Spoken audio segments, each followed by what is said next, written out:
What's up, everybody? Welcome back to another episode of Find the Fantastic. I'm your host, the chick, the one trying to find something fantastic in between the hustle of surviving life and achieving it. What does that mean? That means I'm not here trying to motivate you or inspire you. I guess I'm here to try to convince you that there can be more to life than what the stereotype presents. Meaning, we can create our own lifestyle if we choose to break stereotypes and literally go for it. Okay, that's all I'm saying. It's relatable, it's real life, and I'm trying to break it. Well, not break real life. Obviously, we don't want to do that. But I'm trying to break the stereotype. So, learning disabilities. I was like, I talk about my learning disabilities, but I don't talk about it a lot. I feel like I just need to talk about it way more than I do.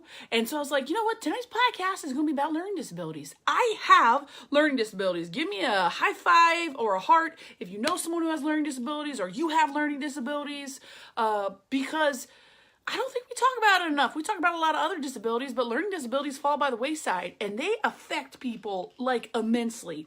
First of all, they affect kids, okay? Growing up with learning disabilities is super, super hard. It's not easy at all because there's a lot of different learning disabilities, and I highly recommend everybody go check it all out. There's dysgraphia, there's dyslexia, there's auditory processing disorder, visual processing disorder, synesthesia, tons of it, and different levels of it. And we don't talk about it enough, and we should. And it's hard as a kid trying to learn in a class full of other kids who get it, and you don't get it just because of the way you were born. It also affects adults. Just because you graduate from high school and college doesn't mean your learning disability goes away. That is a common thing people talk about. They're like, oh yeah, well, they're not in school anymore, so it's not a problem. Don't you learn every day? Don't you try to process things and read and hear things every day? I'm like, no. Being an adult with disabilities is the same thing, man. It's the same thing. And I know a lot of people come up to me, a lot of kids who have disabilities are like, Colleen, is it going to get easier? And I say, I don't think I can tell you it's going to get easier. But you're going to learn to accept yourself better. You're going to learn to accept your disability a little bit better. And I encourage anybody who has a disability, learning disability, look up what you have and figure out what it is and understand where your weaknesses are and then where your superpowers come in to help with that. So for instance, your girl has an auditory processing disorder. Okay. Auditory processing disorder means things come in and go out, and it's all weird, and it's non-linear for me. It's like, your sentence may make sense, sentence-y wise, but I don't get it because it's all just a bunch of words and creative. Well, I know there's a weakness for me, so I gotta slow it down. I gotta figure out what the context is and all that. Plus, it also means your girl can never be hooked on phonics, right? Because it's processing, auditory, so sounding things out is just not gonna work. So spelling is hard. I don't spell things right, but in my adulthood and all through my childhood, I learned different ways to cope with the fact that I couldn't spell. I might not be able to spell artichoke, but you better believe your girl can come up with 37 different versions to get to the word artichoke. Meaning I could get you to understand. I was talking about the artichoke creature nature that you were going to eat on your plate.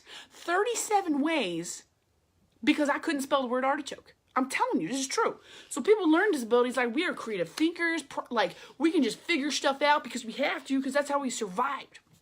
As an adult, everybody out there's got disability. I know everybody else, with learning disabilities, we're all trying to figure out ways to handle it. People ask me all the time too, they're like, what does it feel like to have learning disabilities?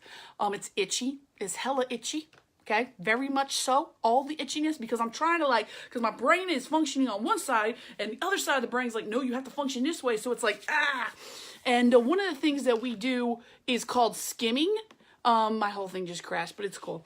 It's called skimming. I don't know if anybody here has ever heard of skimming, but basically it's this process where if you have learning disability, or you have autism, or Down syndrome, we focus with a different side of the brain. And so that itchy feeling we get is we got to outlet energy. So a lot of different people have a stim where, one of my stims is to shake my leg really fast, or to rub my hands together, or rub my face. That's how I deal. That's how I cope. If you see somebody stimming somewhere, they probably have learning disabilities.